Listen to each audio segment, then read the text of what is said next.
Yo, what is up everybody? Today we're gonna be covering the Nokhud offensive plus 20 on a Fortified week together with Spiteful, Grievous, Thundering. As always, this is your boy Sirigath, aka Shieldcoomer in game, your neighborhood friendly disciplined priest. I'm kidding, I'm not friendly, hide your kids. But anyway, this dungeon, quite fun. There's a lot to talk about. I'm gonna try to get on with it as much as I can. There is, beginning with this pack, actually, combined with Grievous, difficult dungeon, There is a lot of, one thing I noticed players in general find difficult is, not players, but it's just the nature of things, is random damage that isn't predictable, meaning these enemies that shoot and enemies that apply the bleed, they randomly choose their targets, which means you have to be very mindful. Obviously, as a healer, you should always have your setup, you know, in a way where you can instantly see these things, as you can see on my screen.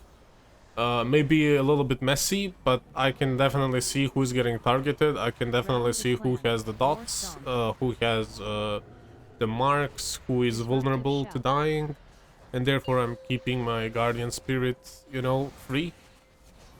Since this tank is giga unkillable, I'm just chilling, you know, I'm letting him do his thing, and I'm focusing on, obviously, as always, dealing damage and making sure that my folks stay alive.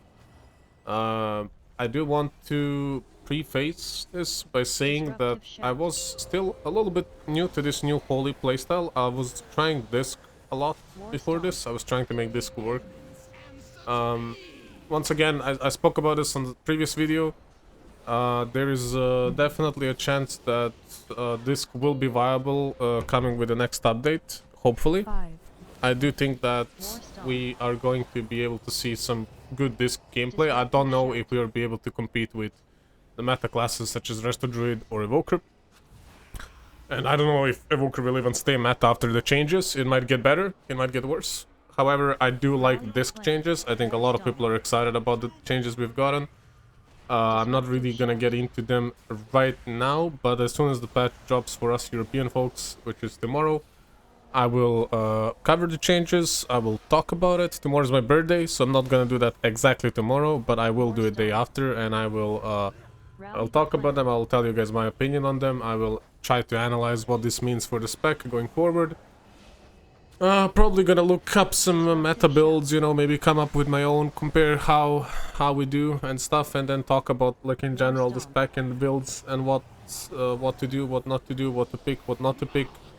But I want to focus on the Holy now, because we're playing Holy, and honestly, Holy has kind of grown to my heart a little bit.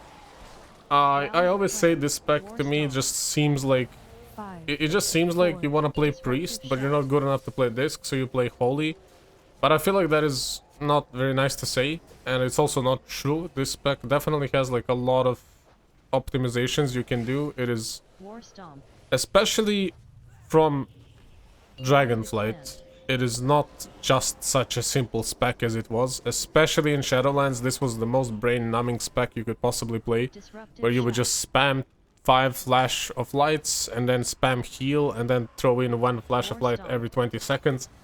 That was really simplistic and boring. I'm really glad we have gotten, like, these changes that this spec has, and it's really fun to play at the moment. Still not as fun as this, in my opinion, but it's fun. It's pretty good. It has good damage as well.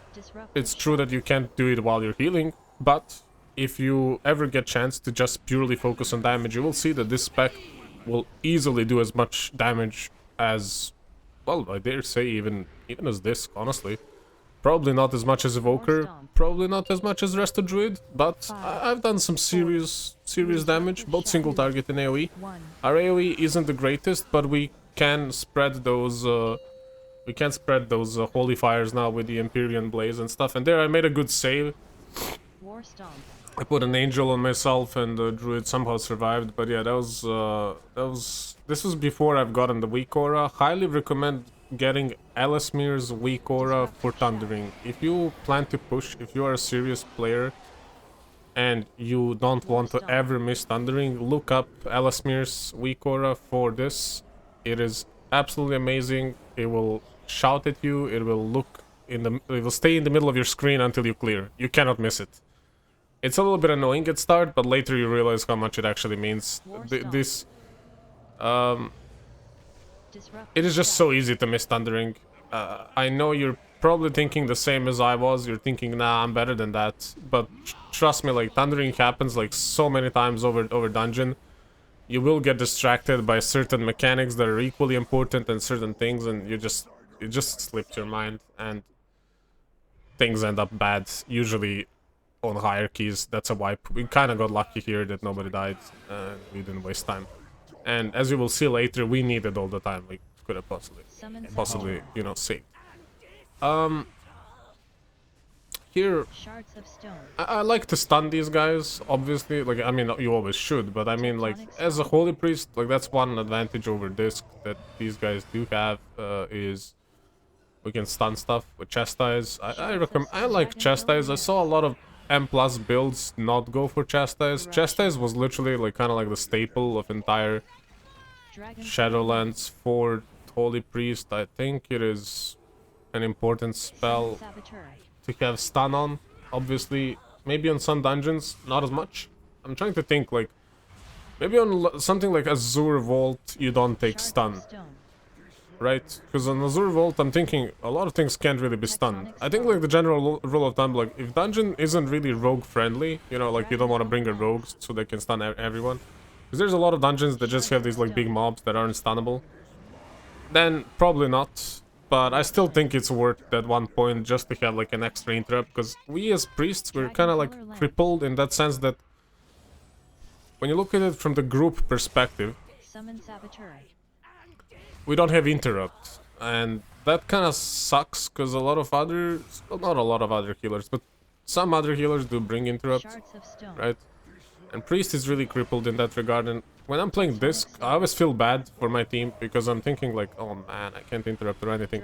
At least last season, I mean last expansion, we had Knock and Fear. This time we only have Fear. Technically, you could use like, I don't know, Mind Control to or something, but that's not, yeah, I don't know about that one. It's just something to keep in mind. So yeah, having a stun is it's a good thing to have. It's a good thing to have. You can see there, you know, it's doing some work. It's being useful and stuff. Also, it's embarrassing. I'm clicking Trinket. The reason is the hotkeys on Disc and on Holy are different for me, and like it just messes with my brain sometimes when I'm not. Luckily here they cleared in the last second. I thought they weren't gonna, but I should have fired here earlier. By the way, I think the boss would have died if I just fired earlier. He was very low HP. I'm not sure how much it deals. I'm not sure how exactly it scales. That's why I was reluctant to do it. But yeah, it's different hotkeys. So I always like I used to end up whenever it's Control E. Whereas my trinket on this is Alt E, but I fixed that now. The reason is, it's, you know, new hotkeys, playing multiple specs, it gets in your head, you know? And especially because I used to have 2 unused trinkets, which is never really ideal. You kind of want to have 1 passive one and 1 unused, so you can combine it with your CDs and utilize it properly. But yeah, it's just something you know, it's not that bad. It's just that obviously you always want to be able to press your thing. You don't really want to click. It's embarrassing, but it is what it is. And here I put GS on tank. I don't know, he got very low, so I got kind of scared. But I mean, the lesson with DKs is, if you're wondering what this blue thing beneath DK is, I actually like to track resources of every spec I play with. Most of the time it's just irrelevant information. That's why it's so tiny. But sometimes it's useful, you know. In raids you can see your you know the mana of other healers. So let's say like if I'm at 30% but I see somebody else is at like 10%, you know, I'm not gonna ask for innervate. I'll be like, yo, innervate him, I need it more. Because usually, you know, as priest you kind of get innervates for the most for the most part, but you know, sometimes you know, exceptions can be made, of course. It's, you know, whoever needs it the most, right? It's a team game. Or for example, actually the main reason I'm tracking it is for M+ for tanks. So when it comes to DKs, the way you heal DKs is you don't really look at their HP. You look at their runic power, and you can kind of like replace their HP bar with runic power. So if you see DK dropping low and he has no runic power, that man is in danger. That man needs some professional assistance right away. However, if they're full runic power, don't waste your time healing them. Also here, this was kind of my bad, but also tank was kind of AFK. I mean, I did mass dispel them, and he probably didn't notice. He was focusing on like staying alive and stuff, because we did lose 1 DPS, which makes things much harder, because we're losing, you know, a lot of damage, we're losing an interrupt and stuff. So this pull got real messy, but I think we recovered it, if I remember correctly. Yeah, I got a CR, I dispelled everyone. Just healing up stuff. Perhaps not the most optimal heal sequence, but I always find it hard. I don't know how other healers feel about this, or even DPSers, but whenever I get CR'd, do you guys feel like you're behind? I don't know how to explain it. Like, it feels like you've fallen behind and now you have to catch up. So I'm like a little bit of state, like, where I don't know, it's just a little bit weird. That's all. I would love to hear how other healers feel. I feel like when I get rezzed, I always feel like guilty and slightly embarrassed that I died. Depends what type of death it is, really, but usually I do, and then I kind of feel like I have to, I don't know, make it up or something. It's a weird thing, but not really. I'm kind of being a drama queen now, but yeah, it is what it is. Anyway, we res up. Always remember to rebuff. Always remember to drink. You know, don't be lazy. Oh god, my bags were a mess back then. Okay, I cleared up my bags now. Alright, this was horrible. I actually have an embarrassing thing to admit, and this is gonna also, I'm gonna use this opportunity to make this a PSA for everyone. You can put reagents in the reagent bank and still use them, guys. That's crazy. Guys, imagine having that technology in the year 2023. That's insane. So put your shit, put your crafting things, put it in the reagent bank, and you still get to use it. I know, absolutely insane. Go do it right now. It's crazy. Changed my life. I didn't know that. I actually did not know that. I randomly saw it on Reddit, and I was like, wait, what? And my bags were always a mess, because I always keep like every meat type, every fish type, every ore, every gem, everything I need for my profession. So, and now we also have 3 levels of everything, so it's not anymore just keeping everything, it's also keeping everything on 3 different levels. Also, okay, if you're still watching this video, what are you doing, bozo? What are you doing? Be real now. I said I'll walk you guys through the dungeon. I haven't talked about dungeon for a single second so far.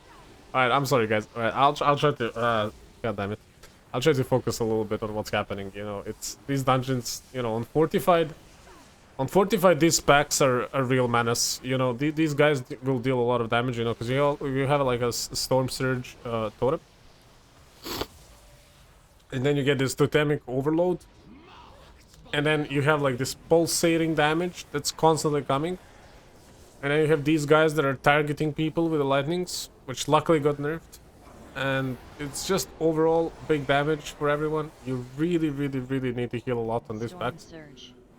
Maybe not heal a lot, but you need to heal smart. I guess that's the better way to put it, because you know, in dungeons it's never HPS. Never look at like, don't let people tell you, healer, you're doing only 10k HPS, bro, what are you doing? Okay, in this expansion you shouldn't be doing 10k HPS. You should always be doing like at least around 20k, I think. I don't think there's like anywhere where you can do less than, you know, that, but depends on the spec as well. But my point is, be mindful of your resources. I don't want to see you healing a DK, for example, while he's full runic power and not in danger of dying. No, use that time to cast your holy fires, cast your smites, farm your chastise back. You know, every time you cast a smite, you get 5 seconds off of your CD for chastise. You know, cast enough of those bad boys, and you get 2 stuns per pack. You know, use your Imperial Blaze, spread your holy fire, and then cast another one. Cast your Divine Stars. You know, you know, you gotta utilize your resources properly. As you can see here, like, look at what I'm doing. I don't have a global CD tracker here. I have downloaded it, so in the future videos that I will upload from today, not from today, but because I already have a few that I prepared that don't have it, but in the future few videos we will have global CD trackers so you guys can see what I'm pressing, because I know that, like, it's hard to keep track of instant spells that are being pressed and, like, defensives and stuff, and I really want to show that to you guys, because I think overall I'm pretty good at using these things, and, you know, hopefully people will find it helpful and informative to see how I use my defenses and stuff. And here, obviously, purging, because this fight is pretty healer intensive, and this was my first 20 actually. Not SBG, but this one. I wanted to play it really safe, which is also why I'm playing Holy Priest for the most part. I don't want to grief other people. Combined with Grievous, this boss is very scary, guys. You need to be very careful here.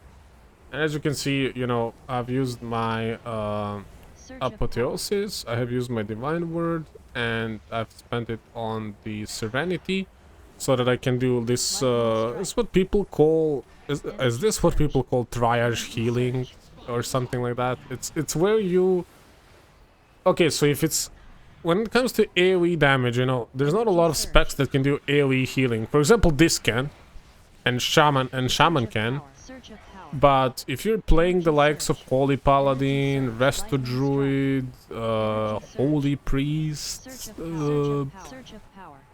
you need to do this. You need to, like, when there's big AoE, consistent damage coming, you need to get people healthy enough. It's like a system where you heal one dude until you know he's not gonna die by the time you come back to him. So, like, obviously it takes a lot of experience to know exactly how to do this. Maybe some people just find it intuitive, but I'm still trying to explain the concept for somebody that might not understand how this works. You know, forgive me if this is, you know, very simple and boring. Also, make sure you have bowls here, guys. You gotta have these. You gotta have stacks, you know. And this is for the second one, because this one is without lust. I made sure I have a divine hymn, and this guy put an amazing game Z here, and then I'm just healing. You know, I'm just healing as much as I can. I'm keeping my serenity for anybody who might be dropping, you know, low very quickly. And the guys have done an amazing job at staying alive. I'm assuming they probably have, like, some good leech. We also have health stones. We have health pots. And that's it. That's boss dead. So, very simple boss, but you do need to have the stacks. You do need to have a group that knows what they're doing. And also the guys have done an amazing job at instantly purging the boss, which means tank never takes too much damage, which means I don't have to heal tank, which also helps a lot. This is why it's important, especially in hierarchies, to have everybody capable of playing the video game properly and stuff. But yeah, back to what I was explaining is, you know, you heal one guy, and then you come back to the next guy, and then you go on the next guy. And here what really helps, and why this is what people kind of they're I feel like, especially at, like, a little bit of lower, like, let's say mid-tier Riot, not lower, mid-tier, when people are starting to push, people often are confused as to why mage is good, why is warlock good, why is rogue good. And one of the big reasons why these classes have traditionally been good in 5-man content is that whenever these high intensity mechanics situations happen that tend to cut, like, one shot or almost one shot, where they put healer under pressure, where healer can't keep everybody up, they have immunities, very simple, and they have good defenses. Mage is sick. They have shield, they have mirror images, and they have alter time. And they have ice block, if all fails. It's insane. Like that. Mages are, I think, one of the most survivable specs in the game. But you need to know when to use your things, of course. It's not like naturally survivable, it's actively survivable, let's put it that way. Because there are specs that just naturally are tanky, like Warlock, for example. But Warlocks also have amazing defensives, so I highly, highly recommend also, if you're pushing, Warlocks are always good, I like them. Also, Hellstones are huge. They're not super popular at the moment, but they're still popular enough, and they can do good damage. As you can clearly see in this dungeon, for example. It's top damage over DH, over Druid. But yeah, I'm not here to talk about like DPS rankings. I just wanted to mention that people using their defensives properly helps with the triage healing system as well, because then you can just ignore one person. Make sure you're tracking your mages alter times, guys. If you're healer, you have to see people's using defensives. That is a must. You need to be able to see people's defensives. Mainly because when you're deciding who you're gonna throw your big heals on in the AoE situations, oftentimes that will be decided by who has immunities and who has defensives. Especially on higher keys where there's like one-shot damage or almost one-shot damage followed up by small damage that will kill people.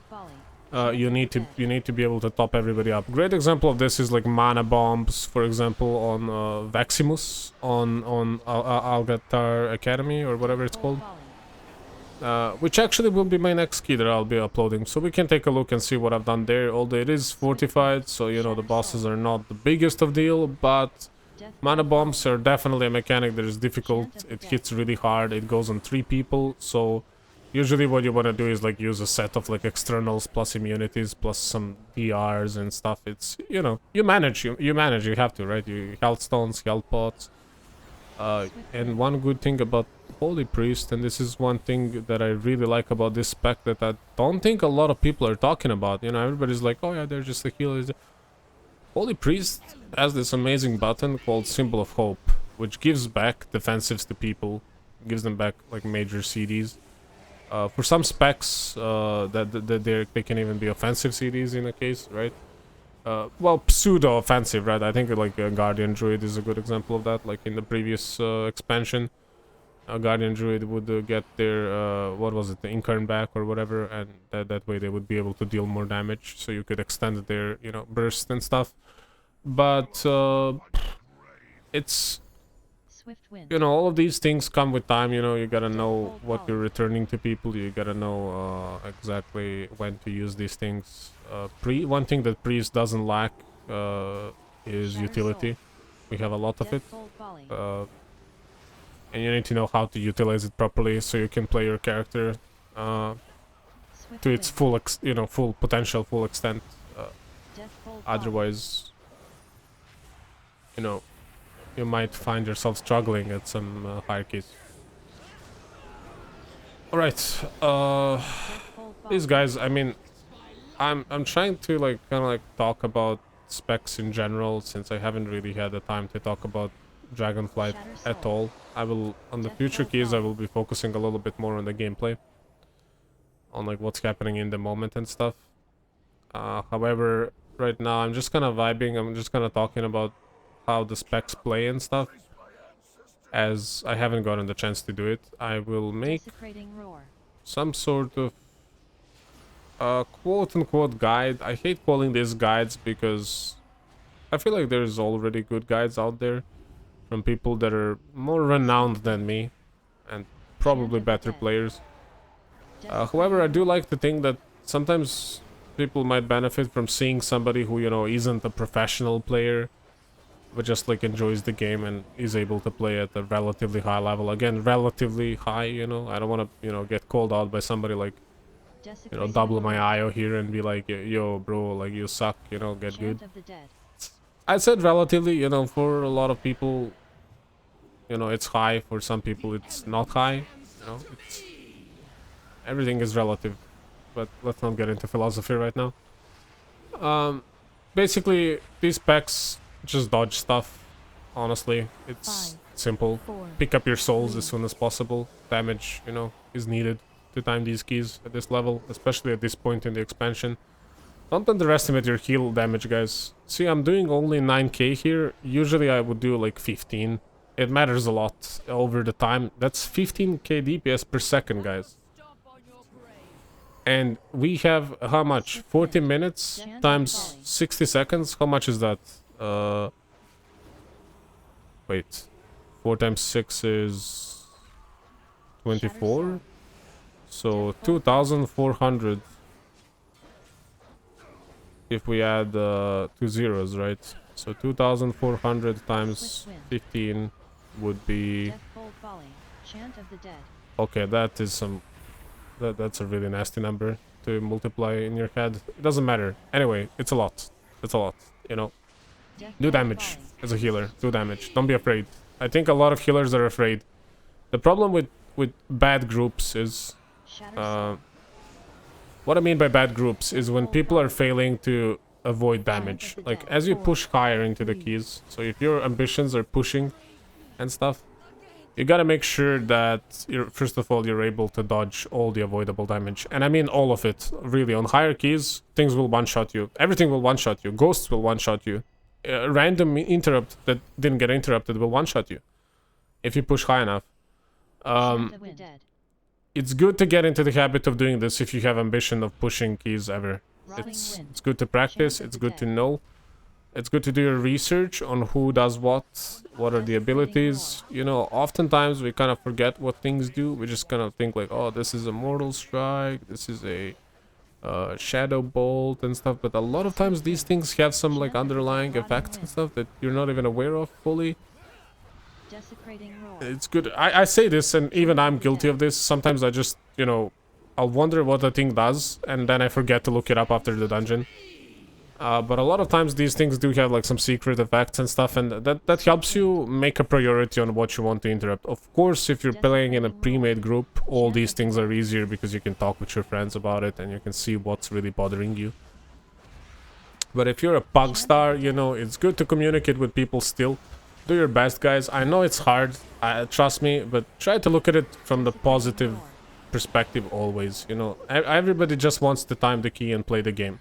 Obviously, with few exceptions, you know, there's always like a couple of special handies out there, but in most cases, people just want to have fun, play the video game and time keys, have good vibes, and that's what you want as well, right? So just work with people, talk with them, and try to see if you can find a common, you know, like tongue, and see if you are able to kind of like utilize your toolkit of the group for your advantage. That's all. That's all. You know, talk with people, see what's important and what's not. And don't say family. This isn't Fast and Furious. I hate how they don't kill ghosts and then I can't drink for like 20 seconds, but it's fine. This group was really good, so I have no complaints. They played pretty good. They played pretty good, and you know, I appreciate that they played the key with me, even though I was much lower Riot than them at this point. Because as I said, I did get sick, guys, so I felt quite a lot behind. I missed almost 10 days, guys, of the expansion, which in like week 3, which is like, you know, that's a lot to miss. I fell behind. I couldn't push anymore. I was pretty high Riot on start, you know, I was pushing with the big boys, and then I just lost it all. But that's okay, you know, it happens. It's character growth. We'll get back there, where we belong. No worries. Anyway, this boss, you gotta be careful here, by the way. Now, this is Fortified, so you're probably not gonna see this very much, but these quick shots are actually very dangerous. They will randomly shoot up people, and they will chunk your HP. They are, you can see here, the druid is chunked, and he is also Grievous now because of the quick shot.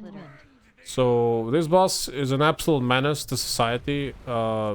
Be very careful with this boss. I know this boss on lower keys probably looks like it does nothing, but as you go higher, this boss hits like a truck. So be ready to do some heavy healing. You can see here he's half HP, and I'm half mana already. Not a good look, guys. Not a good look. I think I even underestimated this boss at this point, because I thought this is like, oh, this boss does nothing, right? It hits quite hard, and also these Gale Arrows on Tyrannical, you don't survive this without a defensive. So you need to plan. You need to go Giga Brain mode, 5-head mode. Brutalize. You need to plan out your defenses, right?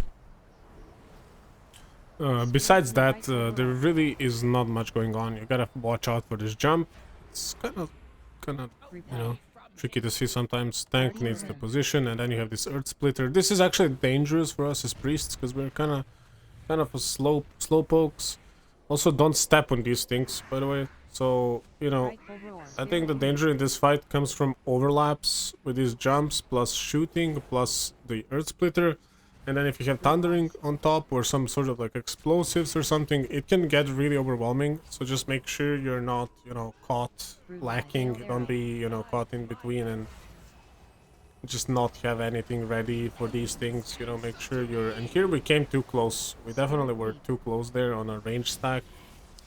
But we somehow managed to survive and dodge. These guys were gamers, so they saw through it, so we were fine.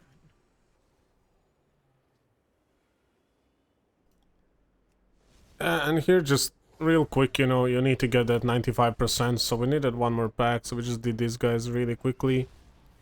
It's, once again, a group that is relatively simple, just a couple of interrupts needed, you know, don't get hit by the balls, as always, unless you want to, you know, who doesn't like some balls hitting their face every now and then, but, you know, just make sure you're,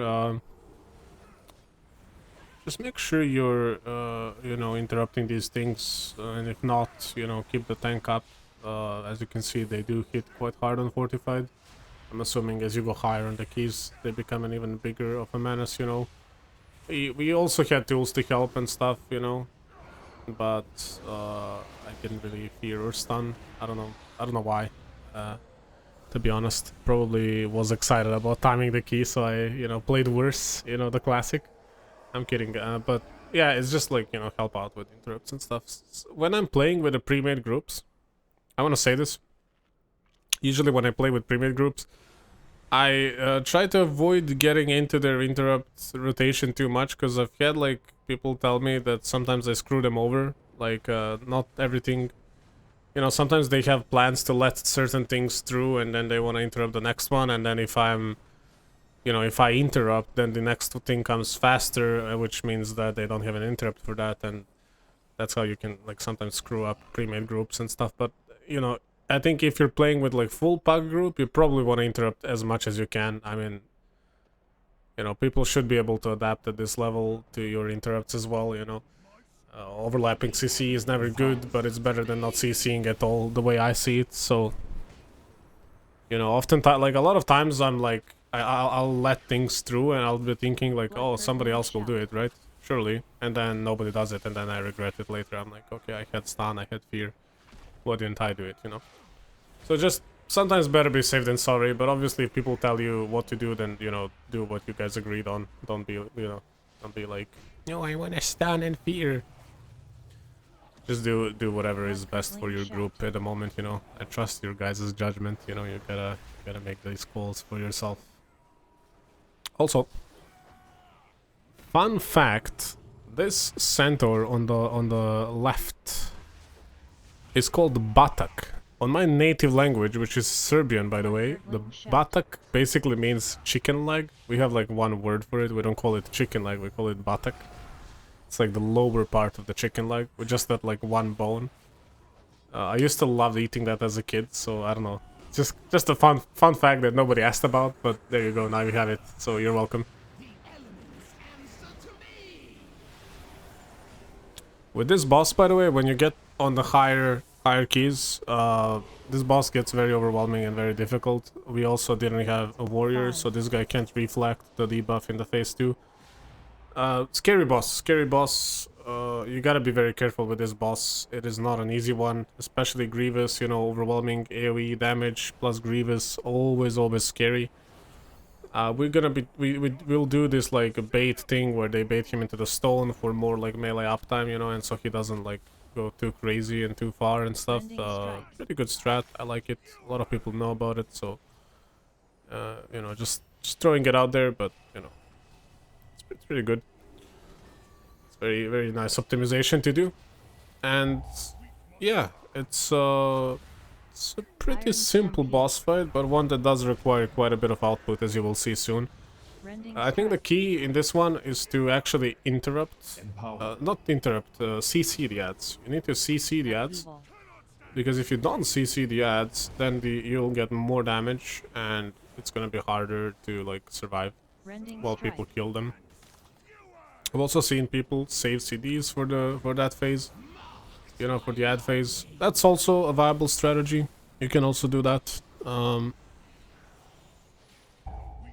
Maybe not all CDs. I don't know. I'm never a fan of holding CDs. You know, in the group I used to play like some time ago. We used to make a joke like early and often. You know, it's like, you know, when should I press CDs? Early and often. You know, it's sometimes it's better to do 2 CDs than 1 CD. But obviously, for some classes on certain fights, it's better to save your CDs for these critical points. And we're a good example of that as holy priests.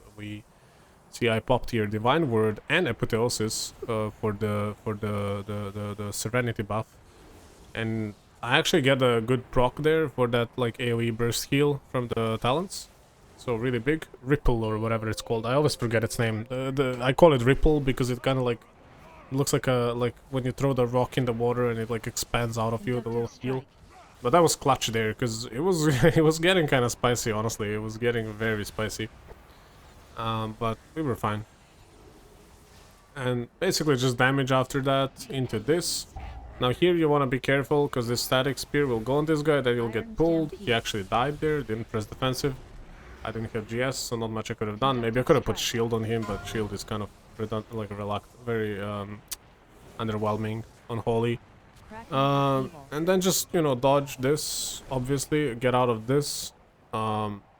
Keep people topped up for this phase because it's very important, and make sure you're dodging circles. I think this is the hardest part of the fight. I think this is one big reason why people like evokers and druids so much right now, is because they can sort of heal while being on the move. Evokers don't really like to move either, but they're way more mobile than we are, that's for sure. They have like their hovers, they have the verdant, whatever it's called, the thing that flies to another person. They can also use few abilities to move, like deep breaths and rescue. So they're very mobile. If nothing else, they can position almost wherever they want, as long as you know, as long as they have like somewhere to go where they're safe and stuff. Obviously on some fights even that's not good enough, but you know, if it's not good enough for Evoker, then it's even worse for Priest. I mean, you'll see when we do Algater Academy, for example, that bird boss is really annoying for Priest healers, especially Holy. It just feels like you never get to fully cast your spells, so your entire toolkit is basically cucked by the winds and by having to constantly dodge fires and then add like thundering on top of that and stuff, and it just gets worse and worse. But yeah, we did it. It's, you know, it's a stressful boss, but we did it.